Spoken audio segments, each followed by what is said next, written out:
Good morning, students and viewers. Welcome to our podcast, Education Unfiltered, being hosted by Chloe Fletcher and Lily. Our podcast is about the perspective of students and how the adults in their lives help guide their future careers and after-school goals. Today's episode is called Adult Views. We will be interviewing Mr. Sly and his daughters, Riley and Maddie. This is a client-student project to better understand how adults can best guide students for their after-school plans. Good morning, guys. Good morning. Good morning. Mr. Sly, we'll start off with you. Okay. Our first question is, can you describe a teacher or staff member who helped your daughters connect what they're learning in school to real-world situations or their career interests? Yes, absolutely. I'd say I know for Madeline, she's had quite a few teachers, especially at the middle school, but in particular her tag instructor. She helps tie in a lot of projects that are very unique in the way that they approach them. And it really does work out into the real world. And so she's always coming home and telling us what she's working on. Like currently she's working on promoting something that she has invented and had to make a commercial and all these types. So it's a really neat project. With Riley, I know that she's had a lot of teachers in middle school and high school that has helped with that. Recently, she's had, I know, a lot of FFA experiences that kind of get outside, also even band. There's a lot of characteristics that they have to work on with that. So yeah, there's been quite a few educators that have tried to make it real world learning for them. Mm-hmm. I can personally relate to that. I used to take tag, and I think they focus a lot on building students like emotionally, because that's something that most students can kind of struggle with. And, same thing with band. I think I've learned a lot about time management and how that will help me in the future as well. So. Yeah, in tag, when I was in middle school, every Friday she would do Feelings Friday and take 10 to 15 minutes of her day to make sure students are okay, ask them questions and how everything's going. What role have you played in helping your students find experiences outside of school that connect to their learning or career goals? So I've always been a big proponent of making sure the learning extends beyond the classroom that the students are in, because in order for learning to be effective, it has to be relatable, and students have to know why they're learning what they're learning.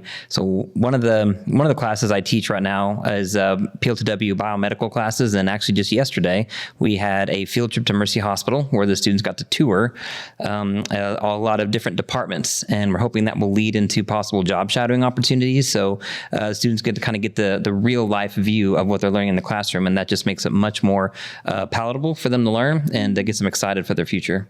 How have your parents or guardians influenced what you plan to do after high school through their own work or community involvement? Riley, you go first. Okay. So Mrs. Sly, our mom, she is a first grade elementary teacher, and that's what I want to be or do after high school, because I love working with little kids and just helping to share the love of Jesus with them, because they don't always get that in their homes, like how me and Maddie have it in our homes. And I think that's really important. Like Riley said, our mom, she teaches at the elementary school, Easter, and they've been really supportive, because right now almost all my family is teachers, but I want to go into the business industry. And at our school we do this thing called Zello, and they have us pick out our future careers and take a quiz on what we'd most likely be, and mine was business. And so being in we have this thing called the School of Exploration, kind of like what the high school has, and being in this really gives me the flexibility to be more interested in business and get the information that I want to be prepared for our future. And everyone's just been super supportive about how me and Riley want our future careers. And also, Dad and Mom have also made sure that we know all of our options. Dad will make sure I know that I have OTC and think about all the other colleges I can go to besides CFO, and they just really help support us. Do you think that your guys' school has helped you explore kind of what you're interested in? So you said that your mom is an elementary teacher. Has she ever had the opportunity maybe take you to her school and see what that's like to be a teacher? Yes, actually tomorrow for Serve Lebanon, I get to go over to her classroom and I get to help out. And I also job shadowed her for freshman focus. So I got to see what the environment is. Do you think your school has done anything to help you like explore what business would be like for you? Yeah, at the middle school, we don't do Serve Lebanon. We have to wait till high school. But I definitely say that the counselors, like, they really push for us to already start thinking about our future careers. And they really want us to just get in our head, like, kind of what we want to do when we grow up. And our electives, they really help us because, you know, high school only has 4 blocks a day. Middle school has 9. So it's a big difference from that. But they really, like, with all the different electives, it really gives us an idea on what we want to be when we grow up. Mr. Sly, how do you think school could expand real world learning opportunities for students? Well, I think we're currently are expanding what we're offering as far as we have a lot of different avenues for students to experience real world learning. We have LTCC, some great trades opportunities. We also have GoCaps. We have science research.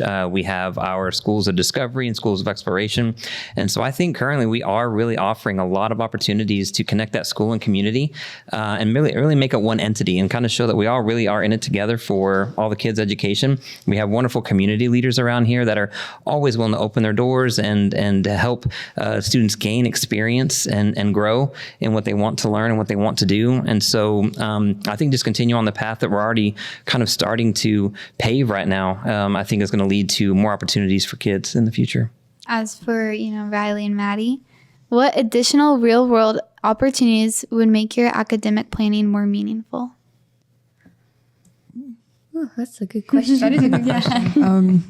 They're kind of wordy. Our proficiency skills at the middle school, they always say, like, how can we relate this to real world?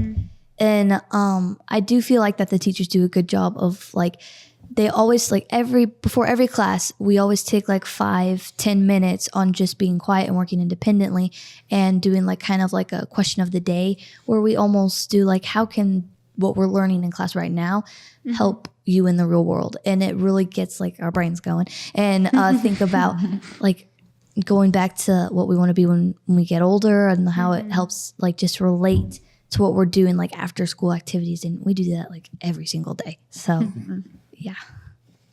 Do you have anything? Nope, that Maddie pretty much summed it up. It's pretty similar to the high school. That the high school has a lot more opportunities because kind of like the older you are, the more you can experience. For the middle school, they do offer the LTCC Jamboree. Have you done that yet? No. Okay. I think I didn't really know about it, to be honest. So I wasn't able to sign up or do anything of that. So I didn't really know how to sign up, to be honest. So they have a lot more for you. Just wait. Mr. Sly, how well does your students' academic plan connect their interests or future career goals? So I think a lot of that is kind of determined on whether the student realizes what they want to do. I know there's a lot of students who aren't sure where they want to go in their future sometimes. And so that's where the big exploration piece comes in, to where the flexibility and the dynamics of what's offered is very important, because not only do we want students to kind of have a clear idea for their future, we also want them to experience things to make sure that they are going on the right path that they plan for. Because sometimes students will experience something and realize that, no, this actually is not what I want to do. And so I think this is important, is finding out what they do want to do. And so the goal of that is making sure once we have those specialties figured out, like I know in the schools of discovery, right now we're business and medical. And so I tailor a lot of my science curriculum to business and medical points of view. And so when we're learning about cells, I make sure there's a business view and that there is a medical view. When we're learning about photosynthesis and respiration, same thing. And so I make sure that they tie it to their goals. So it is helpful when students do identify what their interests are. So that way we can kind of tailor the curriculum and personalize it for them to really show what they're learning in the classroom is something that is useful for their futures, even if they don't realize it in the moment. A big part of our podcast is understanding the students' perspectives. Is there anything that you guys think that we're learning that maybe, we don't focus on enough? Maybe there's something that we could try to incorporate more? Well, if you don't care, if I just can share my side, since I'm not in the business academy or the schools of discovery, I think it's really interesting how you can just go from like a block to like a classroom to a classroom. But me personally, it's easier for me mentally to be in a class and focus on that one thing and then go to the next class and then just focus on that thing. And then we have RTI and then we can just work on whatever you need to. But it just helps not overwhelm me because sometimes, high school, there's a lot of stuff that happens in high school. And so it helps me focus on the assignments more, get it done during class, and then focus on the next thing. I definitely agree. I know as a parent, I appreciate that because my girls are very different from each other. And so the legacy model that Riley is in, which is our traditional model, is an excellent fit for her. And it's worked for her with wonderful results. And Madeline in the schools of exploration at the middle school that works for her. And so to have that diversity, because there's not a one size fits all education, there's never going to be one thing that works for everyone.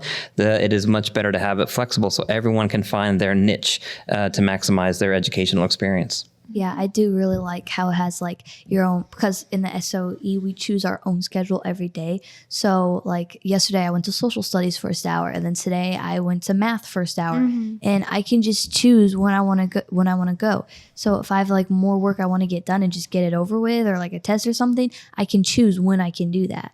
And so that can give me time to study, and it's really nice how we have kind of like an opportunity to choose what's the best way for us to learn.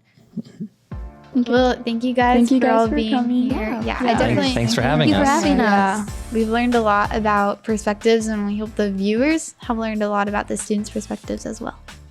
Students, we hope that this is something you can relate to, and viewers, we hope you can take something away from this. That is the end for this episode. We'll see you next time, and thank you for watching.